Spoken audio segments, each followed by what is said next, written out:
क्या हुआ धामी का वादा और क्या है कांग्रेस का इरादा? कांग्रेस ने खोला नया महाज, या तो वादा पूरा करो या फिर आवाम से माफी मांगो। ये वादा 2027 में बनेगा सबसे बड़ी मुसीबत। लॉलीपॉप देकर चुनाव तो जीत लिया, लेकिन अब गले की फांस बन गई कांग्रेस और कर्मचारी। कैसे छूटेगा पीछा?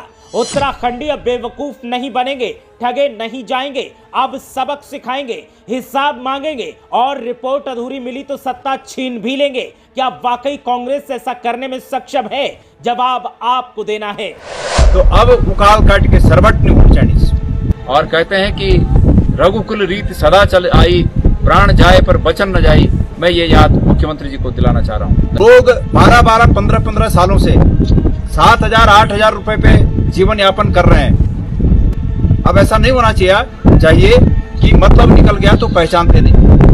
उत्तराखंड के मुख्यमंत्री पुष्कर सिंह धामी और विवाद और कांग्रेस के आरोपों का संबंध चोली दामन का हो गया है। पुष्कर सिंह धामी चाहे कितनी भी कोशिश कर लें, लेकिन कांग्रेस पार्टी किसी न किसी मुद्दे पर उन्हें घेरने की कोशिश करती ही रहती है और कोई न कोई ऐसा गड़ा मुर्दा उखाड़ कर सामने खड़ा कर देती है जिससे पुष्कर सिंह धामी असहज हो जाते हैं और जनता के सवालों से घिर जाते हैं। अब एक बार फिर इधर प्रेमचंद्र अग्रवाल का मुद्दा गरमाया हुआ है, उधर महेंद्र भट्ट का मुद्दा गरमाया हुआ है, तो अब तीसरा मुद्दा एक और कांग्रेस पार्टी की तरफ से गणेश गोदियाल ने निकाल कर खड़ा कर दिया है। और इस मुद्दे पर लगातार सरकार से सवाल किया जा रहा है कि क्या हुआ आपका वो वादा, जो वादा आपने खुले दिल से खुले आम आवाम के सामने किया था बद्री केदार मंदिर समिति के उन कर्मचारियों को लेकर जो संविदा पर काम कर रहे हैं, और आपने कहा था कि आपको परमानेंट किया जाएगा। उनकी सैलरी को लेकर भी आपने बड़े बड़े दावे किए थे। गणेश गोदियाल ने केदारनाथ विधानसभा के उपचुनाव के वक्त का वो वादा याद दिलवाया है, जिस वादे में मुख्यमंत्री ने केदार बद्री मंदिर समिति के कर्मचारियों को अपने पाले में करने की कोशिश की थी और उसका फायदा भी मिला और पार्टी ने चुनाव जीत भी लिया था। तो अब गणेश गोदियाल ने मोर्चा खोलते हुए तमाम लोगों के साथ सड़क पर खड़े होकर पुष्कर सिंह धामी को याद दिलाया है कि वादा याद है या फिर भूल गए, और अगर याद है तो उस वादे को पूरा भी करिए। सुनिए गणेश गोदियाल ने कैसे पुष्कर सिंह धामी को निशाने पर लिया।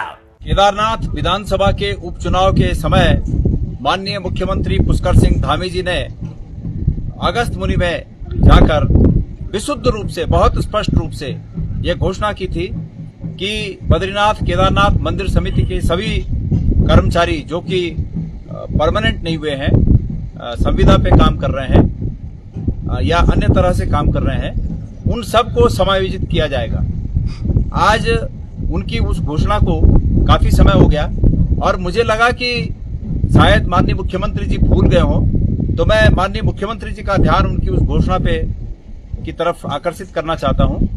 और माननीय मुख्यमंत्री जी से निवेदन है कि माननीय मुख्यमंत्री जी या उनके अलावा पर्यटन मंत्री, माननीय पर्यटन मंत्री जी या उनके अलावा बीकेटीसी के जो भी अधिकारी हैं, सीओ हैं, वो इस बात का संज्ञान लें कि मुख्यमंत्री जी ने चुनाव के समय, ठीक चुनाव के समय ये घोषणा की थी, और चूंकि चुनाव के समय घोषणा की थी, वो चुनाव जीतने में भारतीय जनता पार्टी सफल भी रही, मुख्यमंत्री जी की पार्टी उस चुनाव को जीतने में सफल भी रही।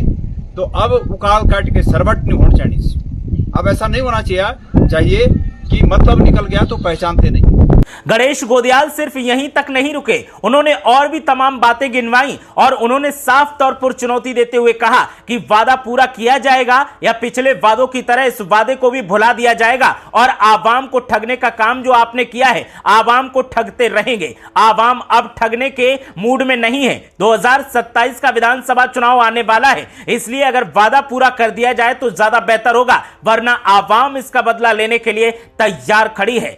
लोग 12-12, 15-15 सालों से 7,000, 8,000 रुपए पे जीवन यापन कर रहे हैं। जब मैं बद्रीनाथ मंदिर समिति का अध्यक्ष था, उस समय का प्रस्ताव वहां आज भी यथावत है, और जब तक मैं अध्यक्ष था तब तक उस प्रस्ताव के अनुसार काम हुआ। और वो प्रस्ताव ये था कि जिनको 5 साल हो गए हैं उनको कुछ एक सर्टेन अमाउंट था कि कम से कम इतना उनकी परिलब्धियां वेतन की इतनी होंगी, जिनको 10 साल हो गया उनकी इतनी होंगी, और जिनको 15 साल हो गया उनको पूरा उतना वेतन मिलेगा जितना कि एक परमानेंट कर्मचारी को मिलता है। तो मैं प्रशासन को, बीकेटीसी के प्रशासन को उस प्रस्ताव की याद दिलाना चाहता हूं बीकेटीसी के तमाम कर्मचारी संगठनों को इस बात की याद दिलाना चाहता हूं कि उनका हक जो अतीत में दिया गया था, उस हक के लिए वो मजबूती से लड़ाई लड़े। हम उनके साथ हैं।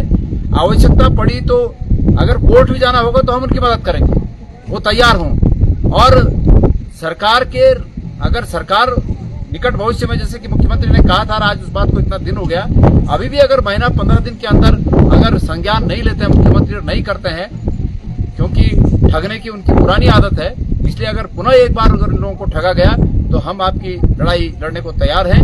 लेकिन लड़ाई तभी लड़ी जाती है जब आप लोग भी कमर कस के खड़े हों। मैं उम्मीद करता हूं कि बीकेटीसी में इस तरह 10-10, 15-15 सालों से इस तरह जीवन को अधूरा, जिनका जीवन अभी आधा बीता है और अब कोई आस नहीं है कि दूसरी जगह जाके वो उनका जीवन कैसे सुरक्षित होगा, ऐसे सब लोग लामबंद हों और सरकार के खिलाफ एक होकर इस लड़ाई को लड़ने की आवश्यकता है। उससे पहले मुख्यमंत्री जी को मैं उनके उस घोषणा की याद दिलाना चाहता हूं और कहते हैं कि रघुकुल रीत सदा चल आई, प्राण जाए पर बचन न जाई। मैं ये याद मुख्यमंत्री जी को दिलाना चाह रहा हूं। तो उत्तराखंड की सियासत में कांग्रेस पार्टी ने हल्ला बोल कर रखा है। कभी गणेश गोदियाल सामने आते हैं, कभी गरिमा दसोनी सामने आती हैं, कभी करण महाराज सामने आते हैं और जो भी सामने आता है वो सीधे सीधे सत्ताधारी पार्टी को निशाने पर लेता है, सीएम पुष्कर सिंह धामी को निशाने पर लेता है और बीजेपी संगठन को निशाने पर लेता है। और मांग सबकी एक ही होती है कि या तो मंत्री और विधायक जिनके ऊपर आरोप है उन पर एक्शन लिया जाए और या फिर आवाम के साथ किए गए वादे पूरे किए जाएं, वरना मौका अब आवाम के हाथ आने वाला है।